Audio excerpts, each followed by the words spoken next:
సమాచార హక్కు చట్టాన్ని నిజామాబాద్ జిల్లా విద్యాశాఖ అధికారులు తుంగలో తొక్కారు.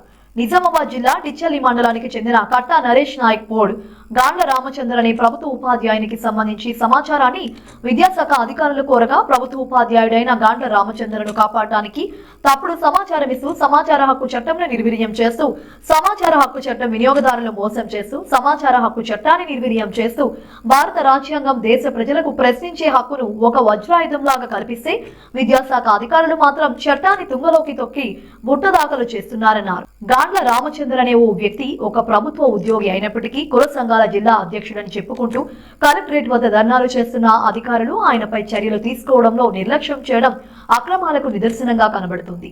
సదరు రామచంద్రపై ఆర్మూరి, నందిపేట, డిచ్పల్లి, నిజామాబాద్ రూరల్, కామారెడ్డి పోలీస్ స్టేషన్లో కేసులు నమోదయ్యాయి. ఎఫ్ఐఆర్ ఇష్యూ చేయబడ్డప్పటికీ ఇంతవరకు ఎలాంటి మెమోలు ఇష్యూ చేయలేదని, గాండ్ల రామచంద్రపై చర్యలు తీసుకోలేదని బాధితులు గగ్గోలు పెడుతున్నారు. కాగా సమాచార హక్కు చట్టానికి సంబంధించినటువంటి బోర్డును సైతం పనికిరాని వస్తువులాగా ఒక మూలన పారేసి రాజ్యాంగాన్ని అవమానపరిచే విధంగా జిల్లా విద్యాశాఖ అధికారి కార్యాలయంలో సంఘటనలు కనబడుతూ ఉండటం గమనార్హం. గతంలో ఈ జిల్లా విద్యాశాఖ అధికారికి సంబంధించినటువంటి వార్తలు ఇటు ప్రింట్ మీడియాలో గానీ ఎలక్ట్రానిక్ మీడియాలో గానీ వచ్చినప్పటికీ జిల్లా విద్యాశాఖ అధికారి మాత్రం కనీసం చీమ కుట్టినట్టు ఆయన ప్రవర్తించకపోవడం దారుణమని బాధితులు ఆవేదన వ్యక్తం చేస్తున్నారు. ఇకనైనా ఉన్నత అధికారులు విద్యాశాఖను ప్రక్షాళన చేసి అధికారులపై చట్టపరంగా చర్యలు తీసుకుని భారత రాజ్యాంగం ప్రజలకు ఇచ్చినటువంటి గొప్ప అవకాశం సమాచారపు చట్టాన్ని కాపాడాలని విజ్ఞప్తి చేస్తున్నారు. చేసినటువంటి తప్పుడు పనులన్నీ అధికారులకు అప్పజెప్పినప్పటికీ అతని యొక్క అడ్రస్, చిరునామా కూడా ఎక్కడైతే జరిగిందో సంఘటనకు సంబంధించి చిరునామా కూడా అందజేసినప్పటికీ వెళ్ళవలసినటువంటి ప్రదేశానికి వెళ్లకుండా, సంఘటన ప్రదేశానికి వెళ్లకుండా ఎక్కడో విచారణ జరిపి బాధితునికి తప్పుడు సమాచారం ఇచ్చినటువంటి సంఘటన నిజామాబాద్లో వెలుగులోకి వచ్చింది. ఇప్పుడు ప్రస్తుతం బాధితుడు మనతో పాటే ఉన్నాడు. పూర్తి వివరాలు అడిగి తెలుసుకుందాం.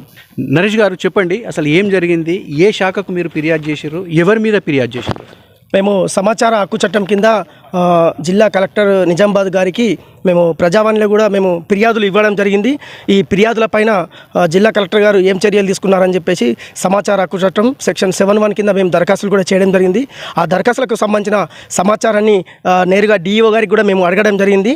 దీనిపైన జిల్లా విద్యాశాఖ అధికారులు తప్పుడు సమాచారం ఇస్తున్నారు. ఈ తప్పుడు సమాచారం ఇవ్వకుండా ప్రజావాణిలో మేము ఫిర్యాదిస్తే ప్రజావాణిలో అసలు ఫిర్యాదే ఇవ్వాలని చెప్పేసి మాకు లెటర్ ఇవ్వడం జరిగింది. సాక్షాత్తు మేము దరఖాస్తును ప్రజావాణిలో ఇచ్చిన రిసిప్ట్తో సహా ఉన్నా కూడా మాకు ఎటువంటి దరఖాస్తులు కానీ ఏం లేదని, అక్కడ పంపవలసింది లేదు అని చెప్పేసి మాకు ఈ విధంగా ఇవ్వడం జరిగింది. ఈ లెటర్ కూడా అన్ని తప్పుడు లెటర్లు, ఇలాంటి తప్పుడు లెటర్లు అధికారుల పేరు చెప్పి తయారు చేస్తున్నారు.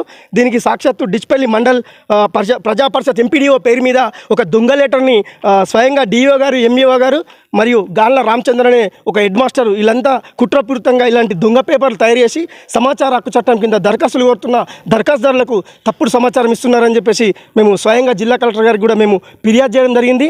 దీనిలో భాగంగా వాళ్ళు ఎలాంటి తప్పుడు సమాచారం ఇచ్చేది అనేది మీకు స్వయంగా చూపెడతాం సార్. దీనిపైన ఎఫ్ఐఆర్ కూడా నమోదు చేయడం జరిగింది.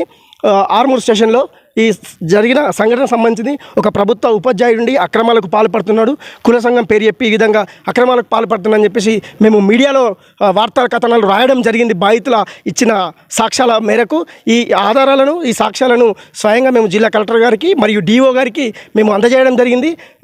వారు రామన్నపేట గ్రామ పంచాయతీ వేల్పూర్ మండలంలోని ప్రధానోపాధ్యాయులుగా పనిచేస్తున్నారు.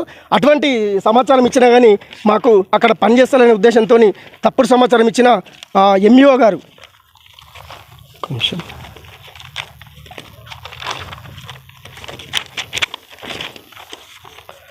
ఇక్కడ మీరు చూడండి, ఆర్టీఐ కింద రిప్లై ఏమి ఇచ్చారంటే సమాచార హక్కు చట్టం కింద గాండ్ల రామచంద్ర అనే వ్యక్తి డిచ్పల్లిలో పనిచేస్తానని ఇచ్చారు. మేము స్వయంగా రామన్నపేట స్కూల్ను సందర్శించి అక్కడ స్కూల్ ఎగ్గొట్టేసి జిల్లా కలెక్టరేట్ ముంగట ఏకంగా ధర్నాలో పాల్గొన్నాడని చెప్పేసి మేము స్వయంగా జిల్లా కలెక్టర్ గారికి ఫిర్యాదు చేశాము. రాజ్యాంగబద్ధంగా గవర్నమెంట్ ప్రభుత్వ సొమ్మును తింటూ ప్రజలకు అవినీతి అక్రమాలను ప్రోత్సహిస్తూ కుల సంఘాల పేరుతో రాజకీయాలు చేస్తూ ఒక ప్రభుత్వ ఉద్యోగి అయ్యుండి కలెక్టరేట్ కార్యాలయం ముందు ఏ విధంగా ధర్నా చేస్తాడు. ఇలాంటి అంశాలపైన మేము స్వయంగా జిల్లా డిఓ గారికి కూడా మేము ఫిర్యాదు చేయడం జరిగింది. దీనిపైన డిఓ గారు ఎటువంటి చర్యలు తీసుకోపోగా మాకు తప్పుడు సమాచారం ఇస్తున్నారు సార్. ఈ సమాచారాన్ని కూడా మేము సేకరించినాము. అతని పైన సమాచార చట్టం కింద బాధితులుగా మేము ఇచ్చింది, మాకు కుల బహిష్కరణ కూడా చేయడం జరిగింది. దానికి సంబంధించిన ఈ రిసిప్ట్లు మేము ప్రజావాణిలో ఇన్ని దరఖాస్తులు ఇచ్చినా కానీ ఒక్కదానిపైన కూడా సరైన చర్యలు లేకుండా నిర్లక్ష్యం చేస్తున్నారు. మరి ప్రజావాణి దరఖాస్తులని బుట్ట దాఖలు చేస్తూ తప్పుడు సమాచారం ఇస్తున్న ఈ చర్యలు తీసుకోవాలా. మేము స్వయంగా డిఓ గారికి కూడా మేము ఇవ్వడం జరిగింది. అక్కడ మాకు మండల పరిషత్ నుంచి మాకు లెటర్ రావడం జరిగింది.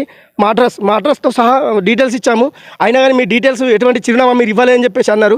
మరి మేము ఎటువంటి చిరునామా ఇవ్వకపోతే మా అడ్రస్కు లెటర్ ఏ విధంగా వస్తుంది?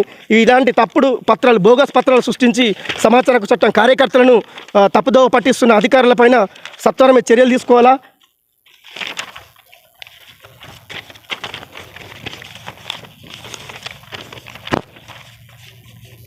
డిచ్చిపల్లి పోలీస్ స్టేషన్లో గాండ్ల రామచంద్ర అనే హెడ్ మాస్టర్ పైన కుల సంఘాల పేరుతో అక్రమాలు, అన్యాయాలు చేస్తూ కులాన్ని బహిష్కరించిన జర్నలిస్ట్ సంబంధించిన ఫిర్యాదులో భాగంగా ఈ కేసు నమోదు చేయడం జరిగింది.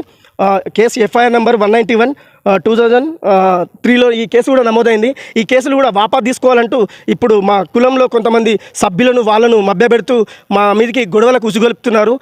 కుల రాజకీయాలు చేస్తూ ఒక గవర్నమెంట్ హెడ్ మాస్టర్ అయ్యింది, కులంలో రాజకీయాలు చేస్తూ అక్రమంగా డబ్బులు వసూలు చేస్తూ ప్రజల నుంచి ప్రభుత్వ పథకాలు ఇప్పిస్తాను, మీకు దళిత బంధు ఇప్పిస్తాను అలాంటి ఆశలు చూపించి చాలా చోట్ల మండలాలు ఆర్మూరు, నందిపేట ఏరియాలో డబ్బులు వసూలు చేయడం జరిగింది. దీనిపైన మేము అన్ని ఆధారాలు సేకరించి సాక్షుల ఇచ్చిన ఆధారాల మేరకు మేము న్యూస్ రాయడం జరిగింది. దీనిపైన ఆర్మూర్లో కూడా ఇతనిపైన కేసు నమోదు చేయడం జరిగింది. మరియు